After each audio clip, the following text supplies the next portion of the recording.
So I've had a lot of people leave comments or ask for my views on the gambling white paper, and I'll give those to you in a second in a truncated form, but also I'm going to give you a call to action, something that you can do that can positively influence the outcome of this paper for you. I'll leave that till a little bit later in the video because it's important that you understand the process that we're going to have to go through if we want to influence the outcome of this particular white paper, and also the process of that white paper actually getting into law. What is that? Because that will influence what you do and how you act upon anything that you feel strongly on. So yeah, let's have a look at all of those things in this video. So when you actually introduce a white paper, it's the start of the process to actually making something into law. So you get a white paper that is released, which is like a discussion document. Then there's a consultation upon that document where you get to supply additional things that, you know, perhaps the white paper didn't include or they didn't account for, such as betting exchanges, for example, like that minor thing within the betting industry. And then after the consultation, there'll be an introduction of a bill. So they'll try and write up something. And the proposal is that this will probably be next summer. But the interesting thing about that is we have a general election in between, and I've seen two bills basically not make it into law because of general elections in my time. So basically they prepare, do all of this work, and then it never gets to a vote, and it just disintegrates, basically falls apart during the stage. And that is because there are many stages here. You've got the white paper, that initial consultation, the introduction of the bill, the first reading, and the reading is where basically people can discuss it in Parliament and decide whether they, you know, things that they do or don't like. So, you know, if you speak to your local MP or anybody involved in the process, that's the time at which they can sort of interject and get involved. Then they get a second reading where that process is refined again, and then it goes to the committee stage. So I've seen a bill sort of fall apart at a committee stage once before, because when they started to scrutinise it in real detail at the committee stage and they called in witnesses, they figured out that there was a lot of it that basically just wasn't correct, or it didn't go the way it was. So it was sort of, you know, pushed back at that particular stage.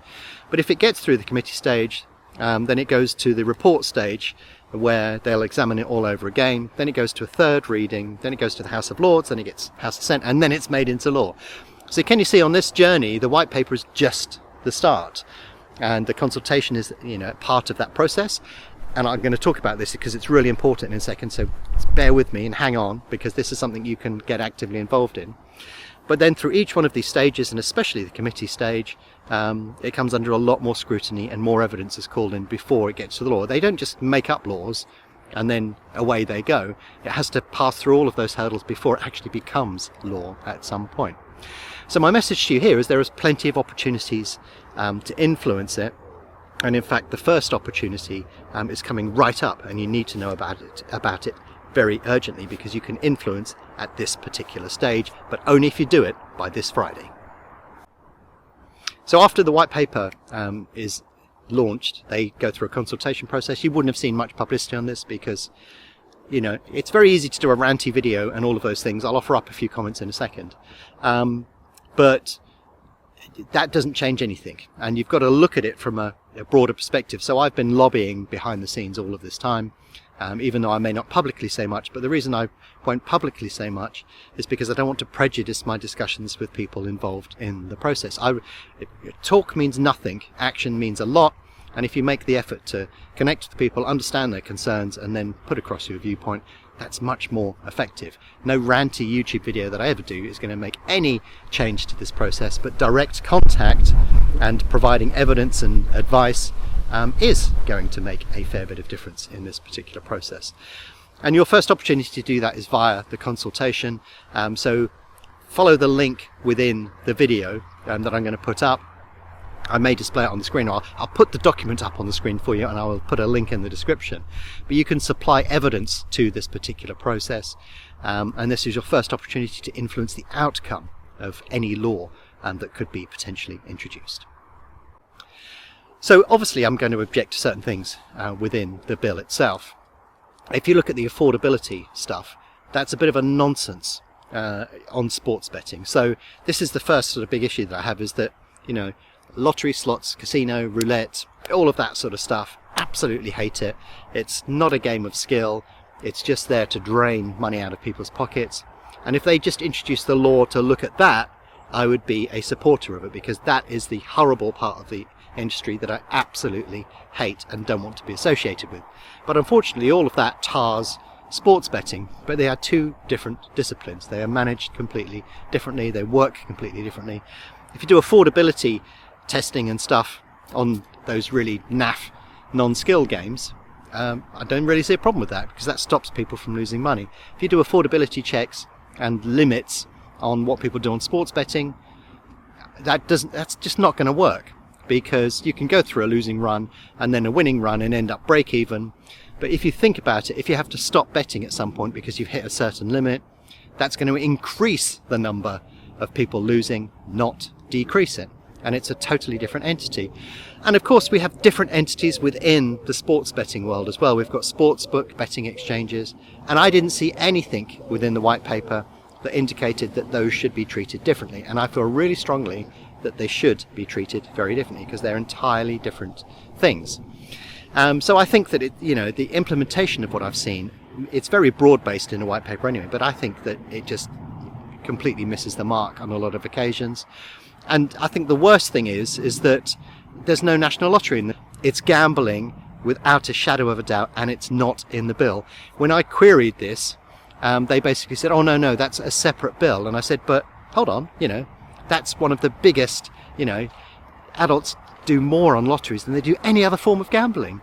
Why is it not in the gambling bill? And they ducked and dived out of that way. So, this needs to be raised. That's, one of the biggest problem gambling areas, with no limit on spend, and it's not in the bill. But also, morally speaking, I think, I hate governments interfering. This is just my view in general, not specific to this bill. But, I hate the way that governments dictate things to people. I always believe that people can they should be free within reason to do what they want. And that's how you get the best out of people. You don't do it by putting rules, limits, restrictions, and all of these things. It's just fundamentally my belief. Whether you agree with that or not, that's my belief. And, you also have this issue that when you look at things like that are much more severe from a health, either mental health or NHS or, any of those sort of consequences of gambling that are being put forward as one of the reasons the bill should be introduced. There's no legislation on drinking, there's no legislation on obesity, and there's a whole range of things here that are far more dangerous and cause more problems than gambling. And there's no legislation like this for that, which I think is ridiculous. I have a personal story which I'm going to truncate for you here, but my dad died of liver disease. Now, it was non-alcoholic liver disease, but it meant that I spent a year basically shuffling him backwards and forwards to the hepatology ward. I spent a year watching him die slowly, basically. And, that was bad enough, but when I was in that ward, you saw people of all ages suffering from alcohol abuse, and it put me off alcohol for life. You feel like if you got young people into a hospital and worked them on the hepatology ward, that would put them off a drink for life, and you would no longer see any binge drinking when you see the results and the impact that has on people. And there's so many stories I could tell about that time, but it was horrific, basically, not only because of what was happening to my dad, but all of the things that I saw on that ward, and speaking to the consultants and the doctors and so on. You realise it's a massive, massive, massive problem that is not being addressed. A much bigger problem and more significance than, having a tenner on Liverpool at the weekend. So yeah, I feel quite strongly about that. And I think that when you look at reasons why some of this has been introduced, they're on a false pretense. And yes, we have to look after the vulnerable in society at all levels. But I think there are bigger fish to fry, more important things that could be done that would have a bigger impact on people's life, when maybe the government should be involved. But even then, I have to caution it with the, why can't people just be sensible instead of having a rules-based approach to things?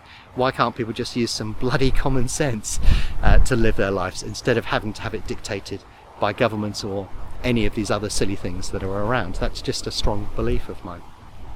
So anyhow, that's my little ranty bit done. It's more important that we take action rather than just have words. And there are many things within the bill that I don't think are correct. Too long for one particular video. But my angle on this is that I am going to take direct action. I'm going to fill out the consultation. I'm going to lobby at different stages of that process. And there is a long time between the introduction of a white paper and when something becomes law. So if you want to get actively involved in that, I suggest you do, and you follow it through rigorously with fact-based evidence, and you do that at each stage of the bill, because that is the best way, in my experience, of influencing the outcome of it and getting a good result. And the final thought I would leave you with, apart from do fill out the consultation, is there's still a long way for this to go, and we do have a general election as well. So it could be that the bill that we finally see is completely different, or maybe not even appear before the next Parliament is done, and everything changes when you get a change of government and priorities and so on. So yeah, hopefully, and I tend to be an optimist, if I'm completely honest. I tend to be somebody that would tend to err on the side of optimism all of the time. That's just my nature. But until such time as that law is introduced, I'm going to keep thinking that we've got the opportunity to influence it and get a much more positive outcome that is more reflective of the mood of the people that are more likely to be vulnerable in the products that they're using than basically the sort of things that have been a breath of fresh air to the industry over the last 20 years or so. So anyhow, hopefully I haven't gone on for too long, and hopefully you'll take some action out of this. But that is all of my views sort of crunched down into the best part of 10 minutes, as close as I could make it. So yeah, think positively, and let's see if we can influence the outcome of this bill.